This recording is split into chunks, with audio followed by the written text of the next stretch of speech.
Өзүңүздөрдү тааныштырып, анан мынакей Айтматов районундагы мындай алгылыктуу иштер менен токтолуп койсоңуздар болот. Элди мисалы мындай биримдикке, ынтымакка чакырган бир билдирүү да кылып койсоңуздар сонун болчудай да. Мен Ералиев Кыркбай, ошо Кызыл Адыр айылынын тургунумун. Ошол жерде туулуп өскөм. Мына азыр бул киши айтып кетти. Эч неме жакшылык нерседен кемчилик жок. Болуп атыр алдын жетишинче. Анан кемчилик бар жерде жетишпегендик да бар. Ушу муногу мектеп балдары.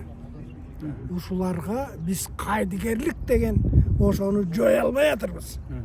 Мына жакшынакай кылып неме Абилдаевич парк куруп берип кетти. Ушуну эми жанагы жаш балдар эми келип отургузган талдарын жулуп, тиги мындай немелерин жулуп, эми ошону көрүп эле турган кишилербиз. Ушу кайдыгерлик.